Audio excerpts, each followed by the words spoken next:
Well, hello guys. Happy Sunday to you. Let me just double check. Give me a couple of seconds here to double check, make sure that my live is going the right direction. Okay, we are.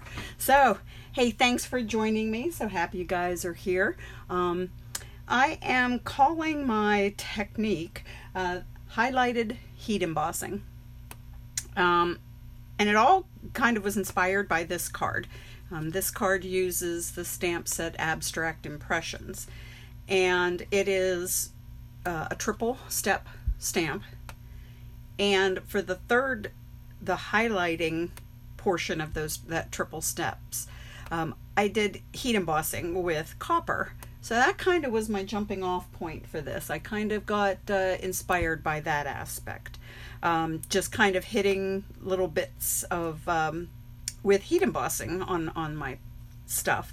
So I thought what I would do was use the new Mosaic embossing folder and just kind of hit up little bits and pieces of it with Versamark and then sprinkle on some embossing powder.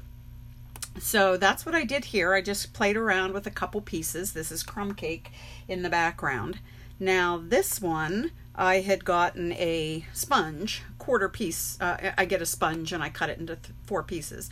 And I just rubbed it here and there with some Versamark. So it covered more than what I think I was wanting at the time. But anyway, I'll still use this for something.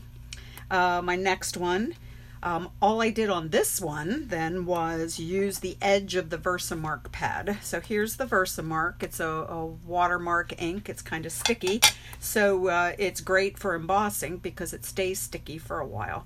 And all I did was aimed for the edge of the pad itself, and just kind of rubbed it here, rubbed it there, maybe even used the corner to try and get a little bit in.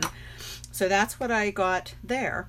The thing is, you don't see a lot of the ink whenever you go to do it. It isn't until you sprinkle on your embossing powder that you see exactly how much embossing you're going to be doing. So, you can always go back, add more. I could do that with this one, but I'm like, okay, I'm going to leave it with that. And then this last one that I ended up turning into a card, remember I said about the sponge that I cut into 4 pieces. I used this corner here and just went with that in the Versamark and then over my embossed crumb cake with the Mosaic embossing folder. And that one I got a little bit more than using just the ink pad itself, but not as much as smearing it on with this end of the sponge. So this is kind of an in-betweener. Ended up then turning it into a card with that. So this is the one that the design that I want to go with, because it just has a little hint of DSP that, I love my DSP. So what I'm going to do is just change it up as far as colors and what have you. So let me just go with the supplies.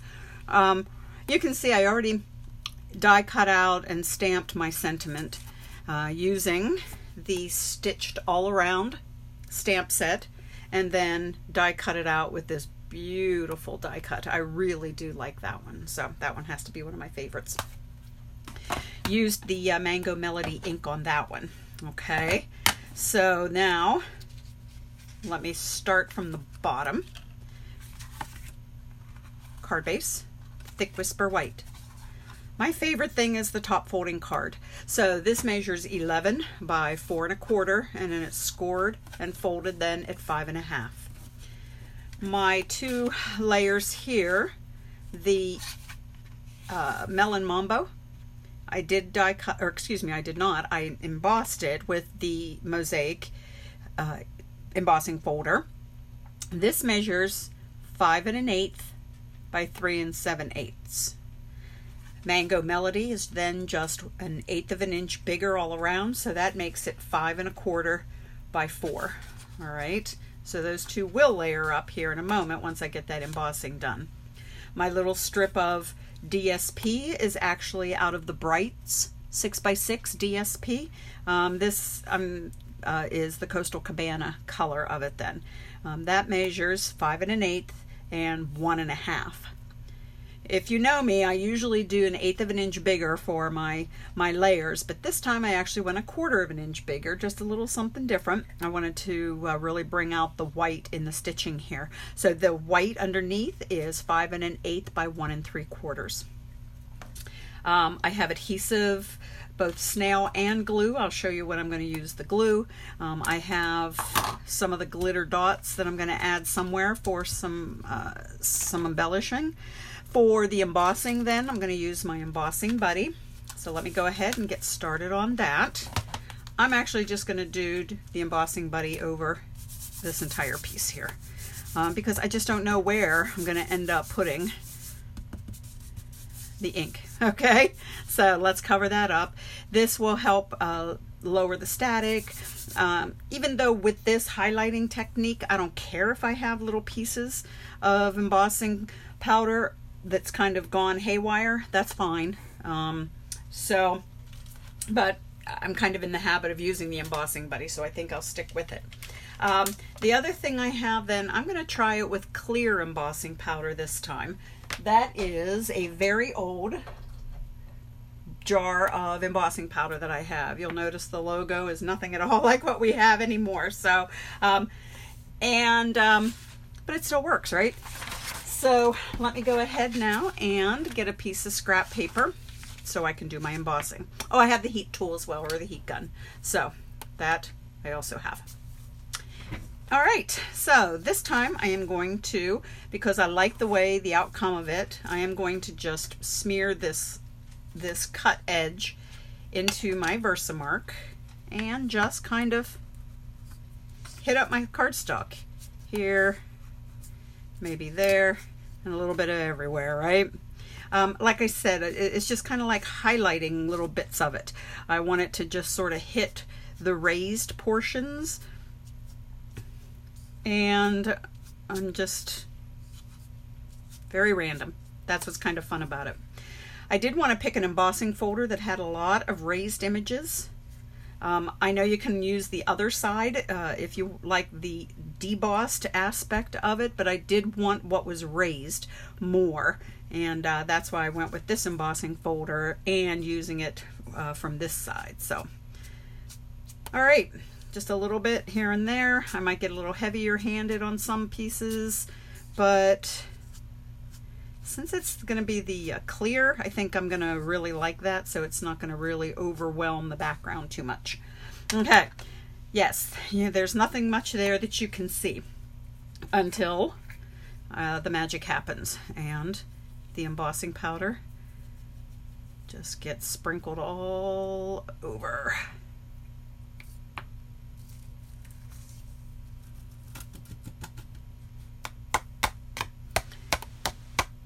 Okay, there we go. So, doesn't look like much right now, but wait. All right, so I just use my scrap paper to just funnel it right back into the pot. So there really is no waste on that. Okay, let me just put the lid on this. Meantime, I'm going to heat up my heat tool. So you're going to hear that getting started. And this is where the magic comes in then, whenever we see this happening. So, and let's see. Keep an eye on it. I like to hold mine at an angle because I feel like the light hits it where I can see that powder starting to melt. I don't know if it's going to pick up on camera here or not, but you can see it melting and kind of getting shiny. Keep moving your tool. Try not to hang out too long in one place so that you don't burn it. Now, one thing you are going to notice is that there is going to be some warping of your paper too with this. I mean, it's both ran through the embossing folder, so that kind of added a little, I don't know if warping is the right word I want, but it did kind of turn the paper a little bit on me. So that's why I recommend then using a heavy duty adhesive when we go to put this down onto the next layer. So let me finish this up. Check this out.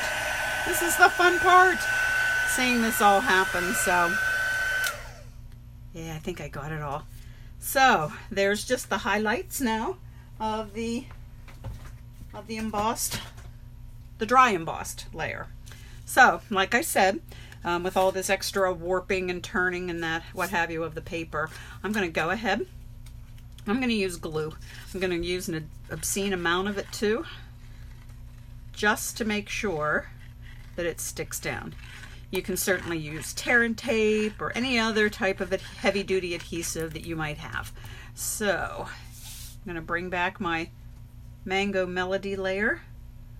That was just is 5 1/4 by 4 is the Mango Melody, 1/8 of an inch bigger than what this Melon Mambo layer piece was. Okay, now I can go ahead. I went ahead and attached these two just to sort of save time.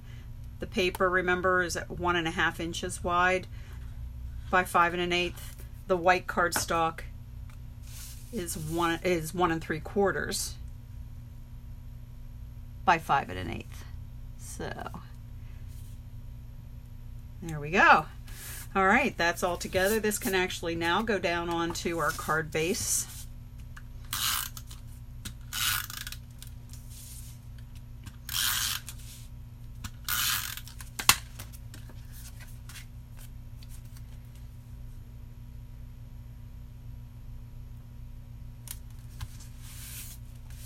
Okay, so nice subtle background.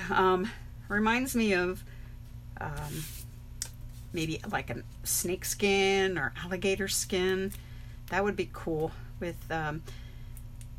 those kind of stamps. And we do happen to have some of the of those stamp sets. I'll have to.